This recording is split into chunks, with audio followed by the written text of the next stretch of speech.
Welcome to the Private Practice Podcast. I'm your host, Dr. Brooklyn Storme, here to help you unlock the mind, business, and spirit of your private practice success.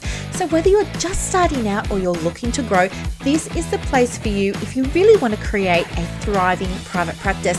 Before we dive in, I want to share something that can really make a difference in your business. Imagine having an expert in your pocket, someone available on demand whenever you need guidance.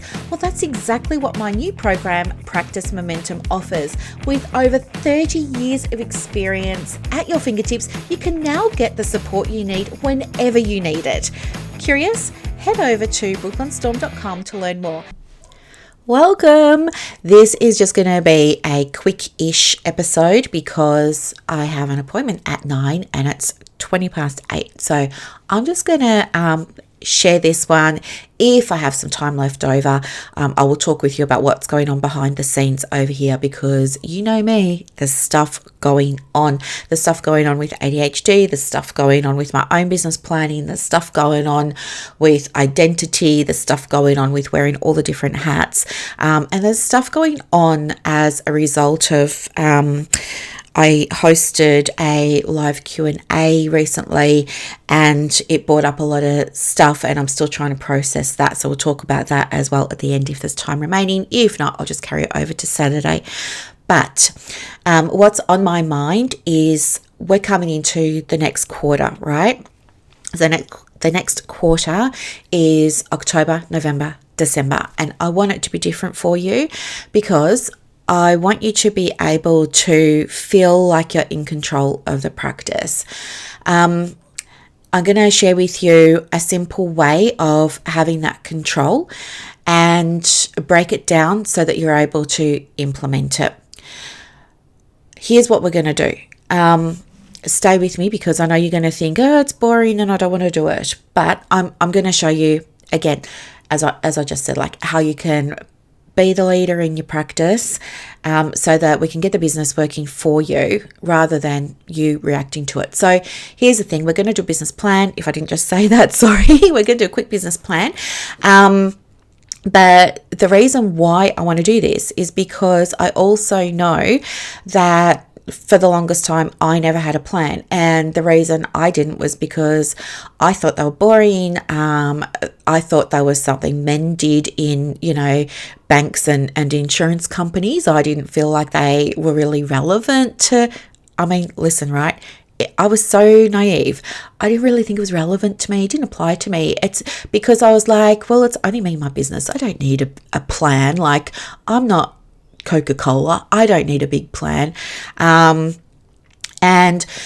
what would happen for me was that I see now, didn't realize it then, but the chaoticness, I guess, of running a private practice was because I didn't have a plan.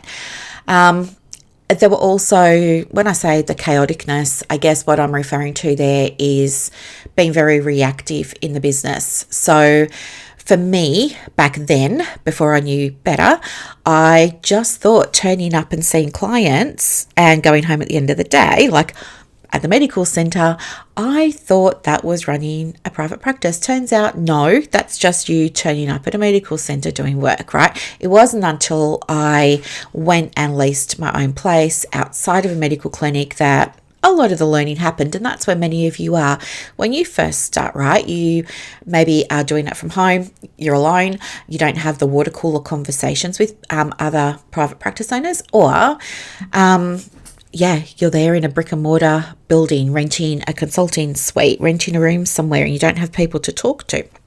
So what ends up happening is you start to see the bookings as the business, but it's not.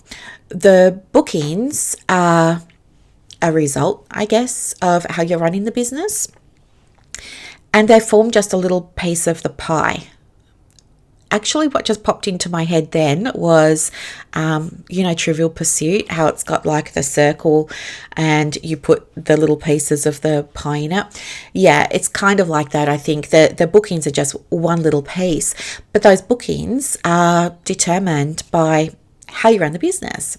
So when you're not aware of that, you think, oh yeah, okay, I've got this many bookings, I must be doing great, business is doing great, or my bookings are feast and famine, therefore the business is that and the other.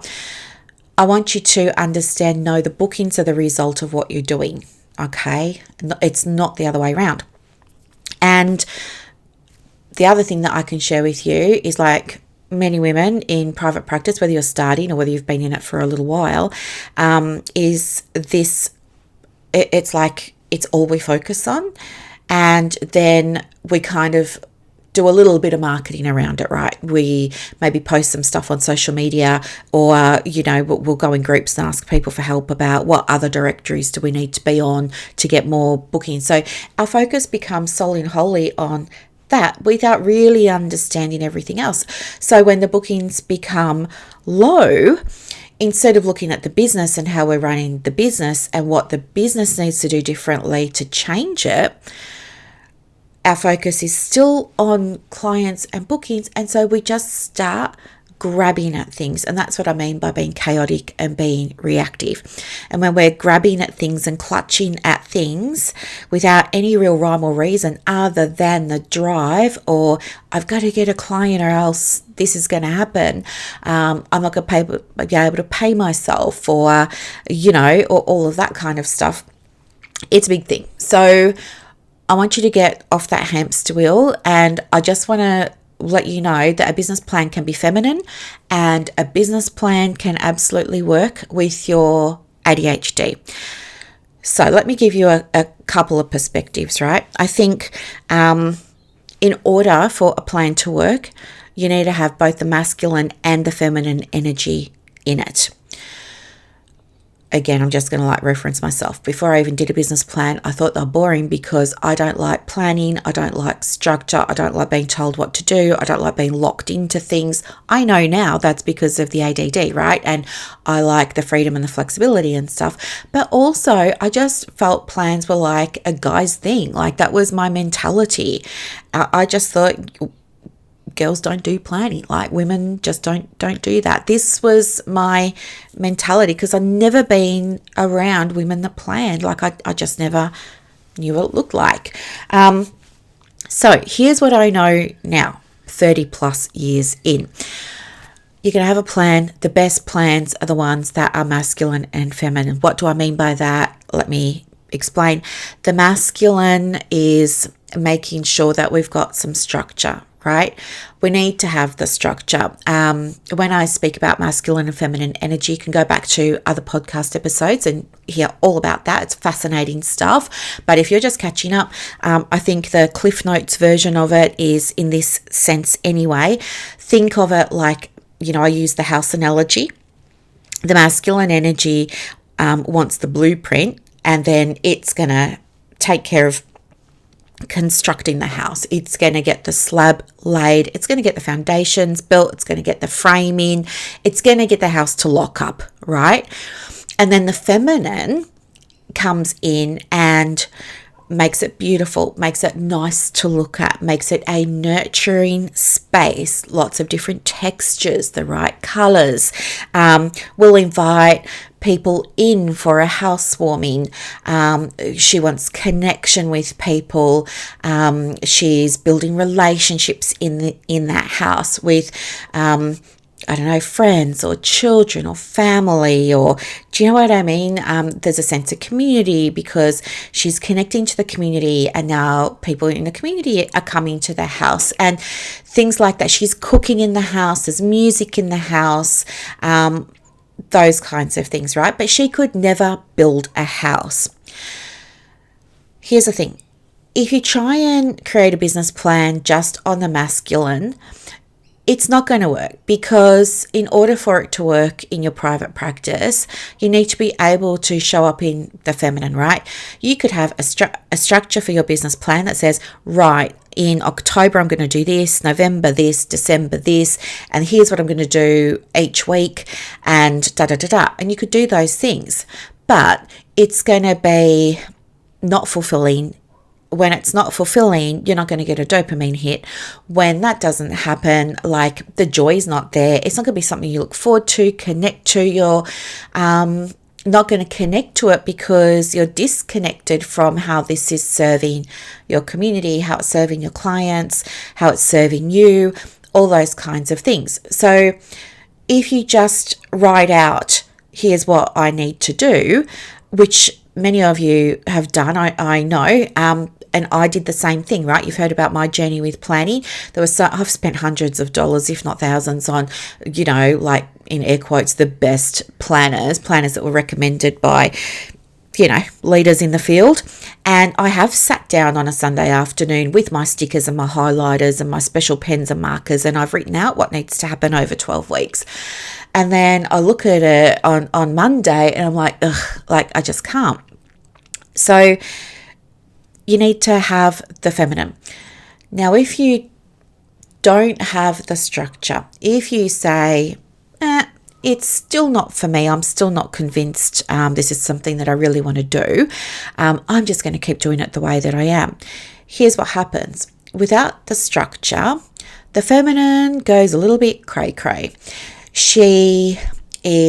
Structure likes forward-moving structure. The masculine energy likes forward-moving action. It likes to tick things off. It likes to see that it's making progress toward a goal. It likes to experience the achievement of a goal. It feels very proud of that. It likes that focus. The feminine, though, is not about forward moving. The feminine is like, yeah, I've got an idea of what I want to do, but do you know what? I don't mind if we don't have a roadmap. I'm happy to just let my intuition guide me about how I'm going to get there. So I'm just going to show up in my business and do the things I feel guided to do that day. And, one day it might be marketing. The other day, maybe I'm going to have a tinker on my website, stuff like that. So what happens is, because she doesn't have the structure, she's feeling very fulfilled because she's loving working with her clients. She, finds that very rewarding. She's all about giving and caring and nurturing. So she focuses on that.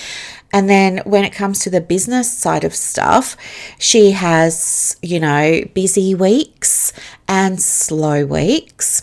She has weeks where money's coming. She has weeks where it's not. She's very in the emotions, like she's either feeling loved up by her work, the work she does with her clients. She's enjoying spending time in Canva, being creative, or she's enjoying mapping out the next course or the next program or making the next freebie, right? She loves doing that. She's got lots of ideas on all the ways she wants to help people, but she doesn't finish anything. She's got lots of uncompleted projects in Canva, in Google Docs, half finished things over here, there, and everywhere. And she feels like, because she's doing so much, right? She's moving all the time because she's doing so much. She's over here and she's over there. She feels like it should be working because, I'm doing stuff. I'm pretty busy. I saw some clients this morning, and then I spent this afternoon changing my website, and then I was working in Canva, and I made this great handout, and blah blah blah, and I stayed back really late and all of this, but it's not working. And I was in I was marketing on social media, and I made these things for my social media, and it's just not working. So she's kind of very easily distracted, directionless, has an idea that it would be nice. Wouldn't it be nice to have a fully booked diary? Oh, it'd be so nice to be able to pay myself. Oh, it'd be so nice to be able to spend school holidays with kids, right? But at the same time, the emotions go the other way when things aren't working out, when it's the not busy week. She starts to doubt herself. She starts to wonder if people like her. She starts to wonder if she's good enough. She starts to wonder if she's really cut out for this. She gets into imposter mindset. Her fears start coming up again. She's thinking, maybe I don't have enough clients this week because it's cost of living and people can't afford it. And yeah, I want to be affordable and I don't want to deny anyone. So she goes off down this, right? Again, just gut instinct, but it's not even gut instinct. It's ego mindset, trying to keep her safe because she doesn't have the plan. So she's trying to imagine, guess, and all of that. So, she's all about showing up on the day and being super helpful, super supportive. But she's also, when you're in that feminine energy, it feels difficult to introduce a strategy because, depending how in the feminine you are, you feel like, oh no, I don't like boundaries. That's going to limit everything. If I put a boundary on my cancellations, that's not fair. People might not like it. I might lose clients. I don't want to do that. Yes, I've got a cancellation policy, but I don't want to use it because it's going to make people feel bad. I don't feel good with it. Or she'll say, no, I don't have a diary management system and you're telling me that I need to have one, but I just don't want, this container around it because I don't want people to feel locked in and suffocated and confined and trapped and pressured. And so all the stuff's coming out. So it's very hard when you're in that feminine energy to bring in structure. It's also really hard if your energy is more dominant in the masculine to bring in the feminine because you see it as floaty, airy, spacey, wishy-washy. Your focus is on,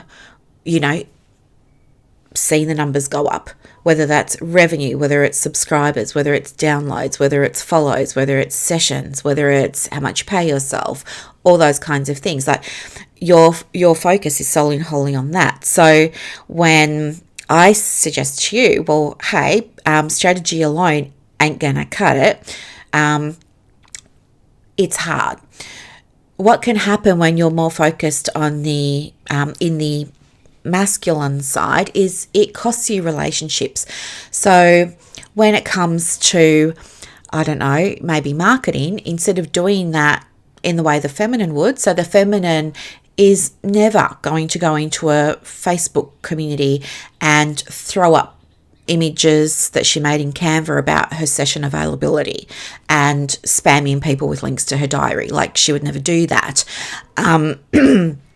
I mean, she may if she's in fear mindset, but it's unlikely.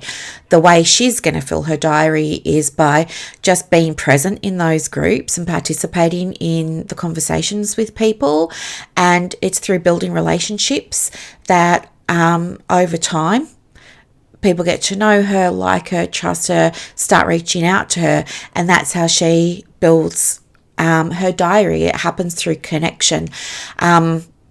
But over here in the masculine, it's, well, I need to do this thing here. Here's the strategy. Here's the way. Here's the process. Step 1, I've got to do this. Step 2, I've got to do that. And we'll follow it to the letter.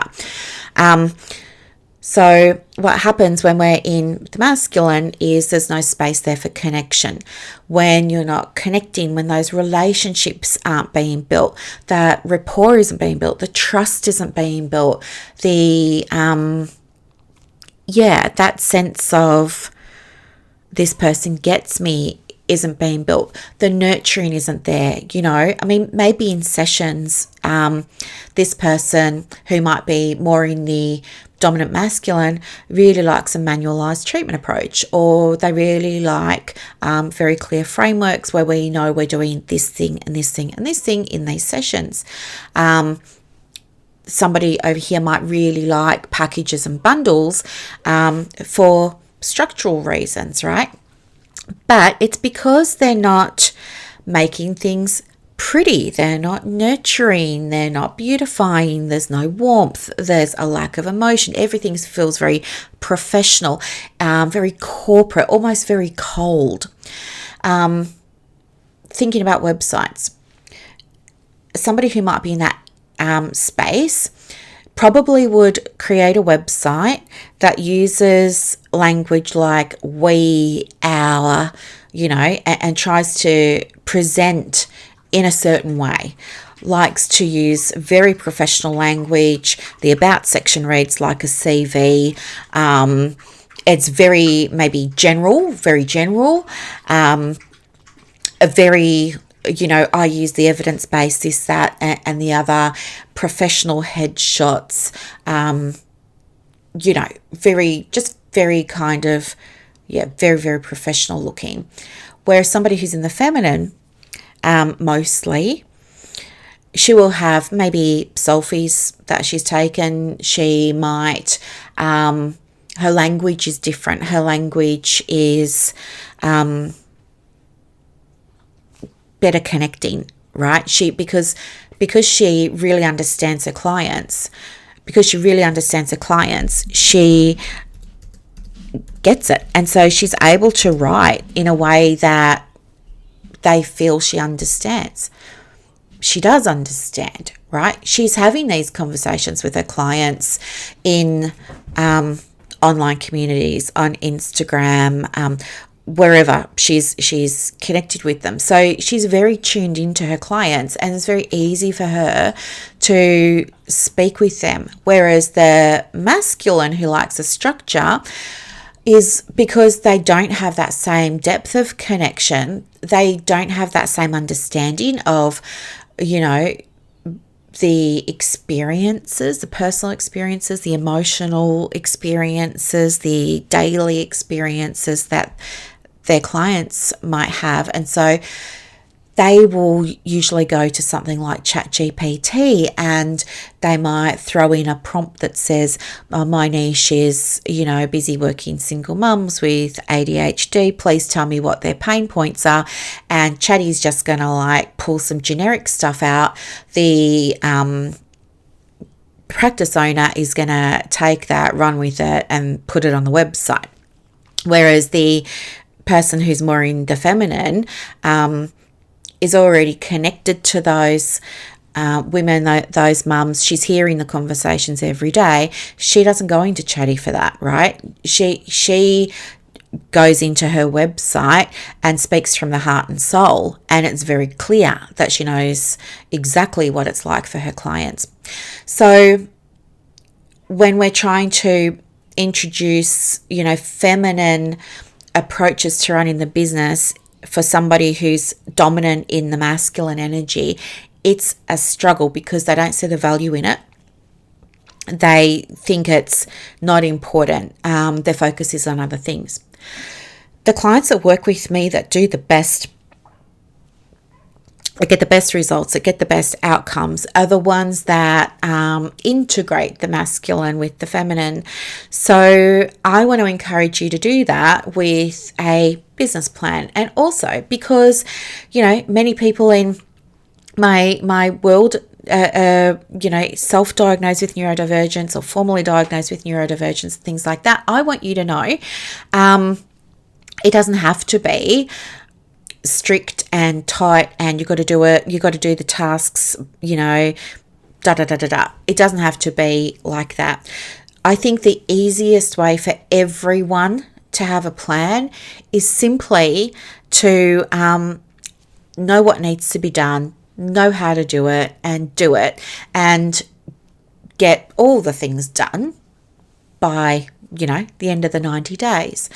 I think if you give yourself space where you can, now, of course, there's always going to be exceptions, but I think if you can give yourself space, that works, because whether you have neurodivergence or not, right, our energy goes up and down. It's, I guess, perhaps more noticeable, more impactful if you are neurodivergent, because you get days where you're in hyperfocus, where you experience time blindness, things like that. But you also have days where you just can't work. You just, or the things that you had anticipated being able to do that day, you've woken up in the morning and you just can't right? The energy is not there, the will is there, and the motivation is there. And you might even try and, push yourself to get this thing done, but it takes ages. There's a lot of frustration because you're making mistakes, which means you have to redo things, and just feels, but you can't let it go. So you kind of keep pushing on. I think just understanding what needs to be done over the quarter and doing it when you have the space and when you have the energy, giving yourself that flexibility works, but conditions apply. For example, if you're like me, you really like a deadline. So I like to do everything at the last minute. When I know I've got 90 days to do something, I'm going to leave it till day 88 or 89 to get it done. So I know for me, I've got this experiment going on in the background of this 100K 90 days. When I realized that I work better under pressure, I just cut that in half and said, okay, my new goal is 100K in sales in 45 days, right? And I'm loving it because I love the challenge. I love the pressure. I love the stress. I'm thriving with this. And it's going great. So you want to understand how you tend to work best. If you're somebody that's like me and you like the pressure, then don't leave everything until 90 days. Maybe if you, instead of a quarterly plan, maybe you have a monthly plan. Okay. And you just say, right, by the end of the month, I want to have these things done. And that way you can do them when the energy's there, when you've got space mentally, emotionally, the bandwidth is there. You're not going to hate on yourself because you didn't get it done. You're not going to feel like you're falling behind. And when the time comes when you are in hyperfocus or when you are in flow and the energy is there, you will see that you get a lot of these things done actually quite quickly. So I'd say for you, think about how you work best. My recommendation is, and we'll walk through it in a moment, is a very simple framework. Understand how you work best. Also, if 30 days, you're going to leave everything till day 29, bring it down again. Just say, okay, this is what I want to get done by Friday, or this is what I want to get done by the end of the day. So there's that. The other thing that is really going to help you is having a focus. So instead of just turning up at the practice and rolling with whatever's happening and then reacting, which can leave you on the back foot, right? Because you never know what's going to happen. It creates anxiety and overwhelm and, all the things. What was I going to say? Have a focus. And you've got a couple of ways of doing this. So for me, I have a vision board that is a visual cue I look at every morning. I look at while I'm on the computer. I might be waiting for someone to reply to something. And I'll look to the side of my computer at my vision board. Seeing that image, seeing the words and the text that I've put on the vision board really helps me to remember why it's so important for me to do this thing, right? Why it's so important for me to get these tasks done. It's because I know there's chocolate on the other side, so to speak, right? There's this good thing on the other side. So having a way to connect with your focus will really, really help you. Some of you are going to be more in the feminine around that. So thinking about family, right? Oh, if I get these things done, then I'm going to have the ability to take the school holidays off and spend it with my kids, spend it with my partner, catch up with my girlfriends and things like that. Because I've done all of these things, I'm not going to have a quiet period over December and January, right? You'll see other business owners in the communities talk about how December and January are the quiet months. That's BS. They're not the quiet months. They're the quiet months if you don't know what you're doing, right? They're the quiet months if you don't have an understanding of how to run the practice and if you haven't planned for it. Absolutely, they're going to be quiet months, but it's not everybody's story. You get to write your own story. The challenge is when we write a plan, we feel good in the moment, but then when it comes to implementing it, sometimes we don't feel that connection, and that's why having the cue to remember, oh, that's right. If I do these things, then I get to have school holidays off, right? It anchors into what's on the other side, right? And when you start thinking about how much fun you're going to have on the school holidays, all of a sudden it gets more important and more enjoyable to tick these things off, because you see that you're getting a step closer to doing that. And so other ways that can help you with your focus are, I'm really big on visual cues. I think a desktop wallpaper for your laptop or your computer. I think screensaver with pictures of your family. Like, I'm just using this as, for me, it's pictures of a house. Like, I'm manifesting a new home. So for me, it's pictures of a home. It's pictures of sold signs. It's pictures of the country. It's pictures of features I want in the home. It's pictures of the price I want to pay. It's pictures of money left over, to do renovations if I choose to, right? All those kinds of things. So I'm feeding my subconscious mind all the time, because your subconscious mind doesn't know what's real and what's not. So, and it's going to bring you whatever you're feeding it. So I want to be feeding it, this is my home, this is where I live, this is my life. So I'm going to feed it as many visual cues as I can. The other thing that can really work if you're in the feminine is writing, okay? So in the morning, most mornings I like to use my Wealthy Woman card deck and then create for myself a question from that card deck. And I like expansive questions like, okay, this card is telling me that, my wealth is in my wisdom. And so then I'll create a question from that, something like, what's the wisdom that I've gained in teaching women in private practice how to get unstuck, like how to move through the overwhelm? What do I know now that I didn't know then? Well, I know that many of them don't plan. Okay, great. So do I have stories around planning, like what people who didn't plan and what happened, people who did plan and what happened? And I do. And I've got my own stories. And so now I can lean into those, and you hear me do that, right?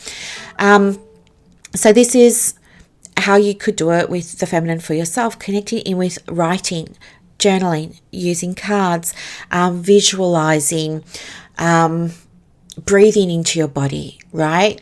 Breathing in the relationships, the connection, the abundance, breathing in what's on the other side of you having this plan. So things like that can really work. They're going to work better if you make them a habit. You're going to make them a habit by doing it as a daily practice.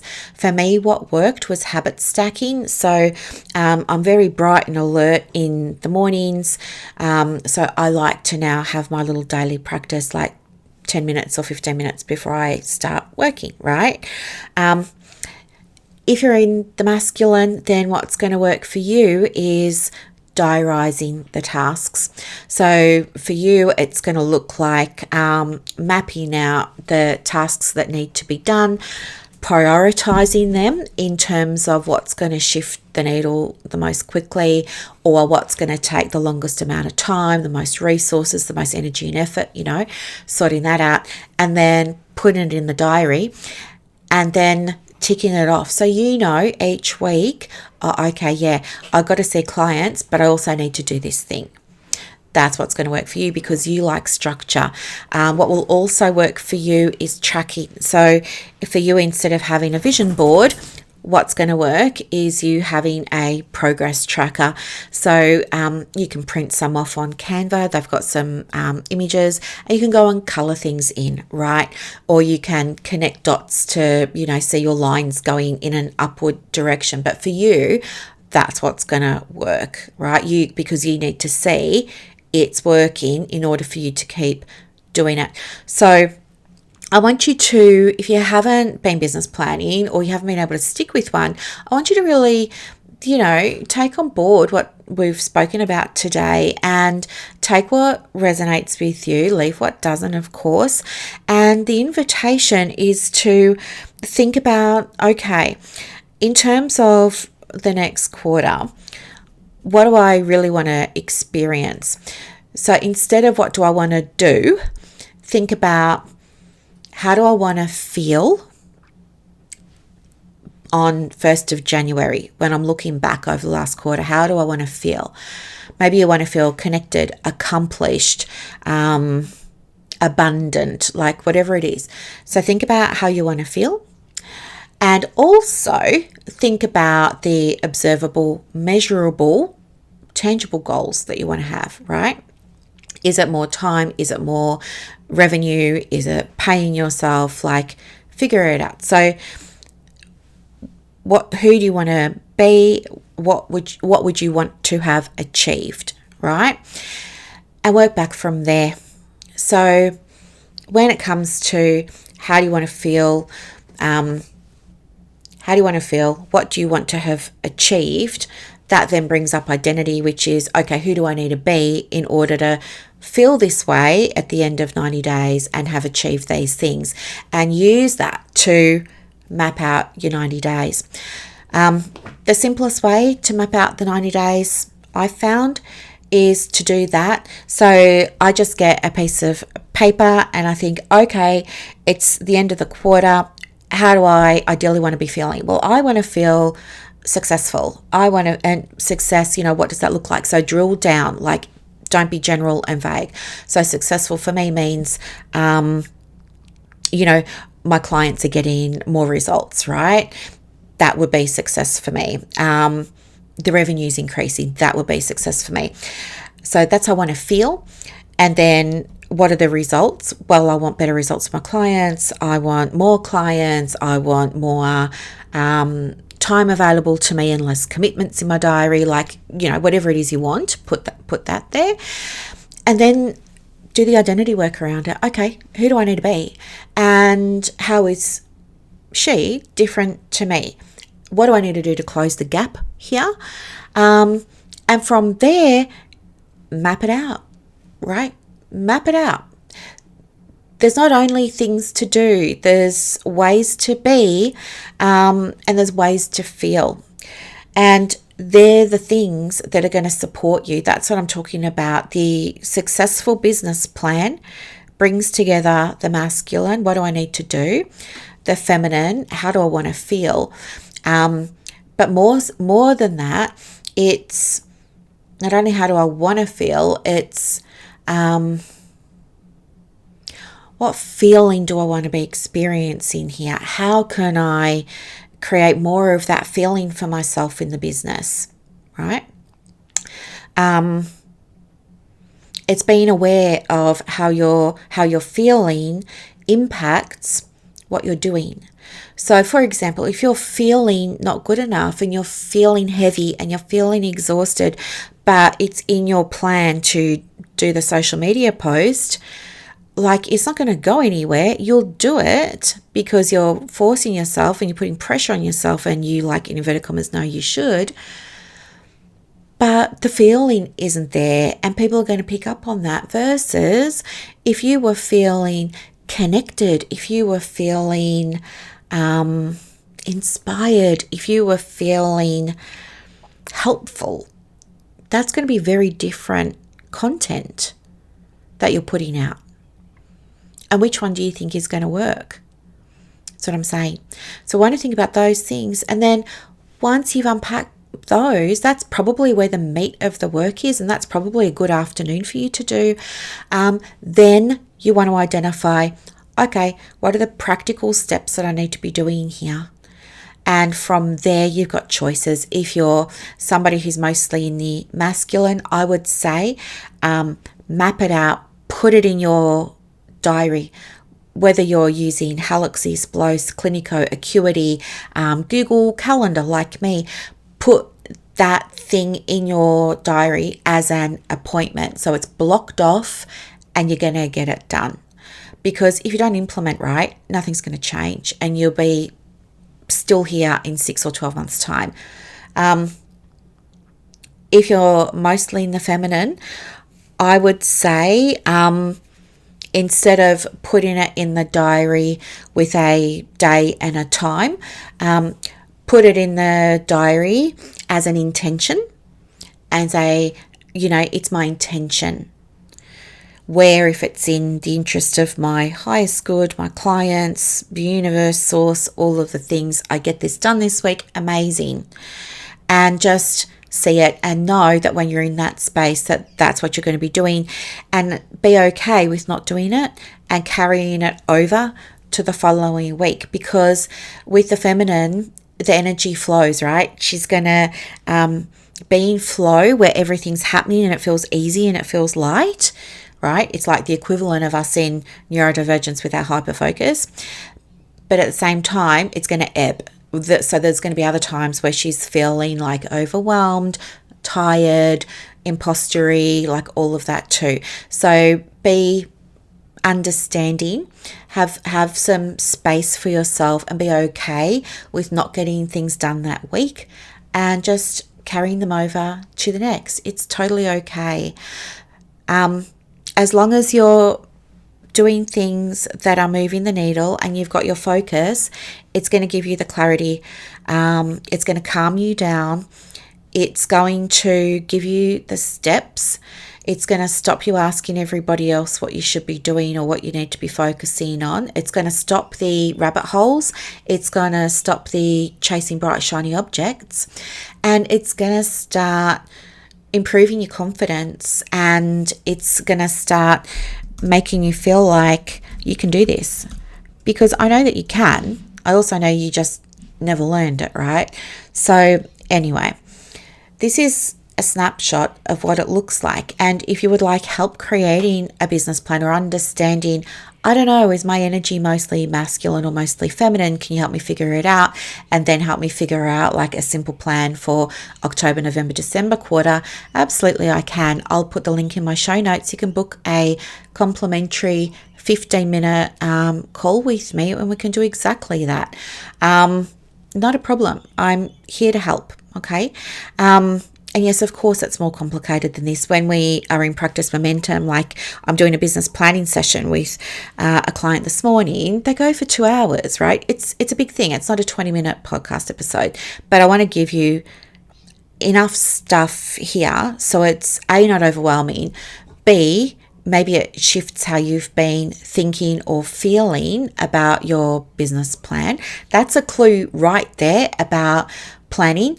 If you think about it, it's probably in the masculine. If you're feeling, like if you've got a feeling about planning, you're probably mostly in the feminine. That's a very big generalization. But anyway, if you'd like help, the link is in the show notes. Get a 15-minute call and I will help you identify which energy you're in and what kind of plan would look best for you and help you map it out. Okay.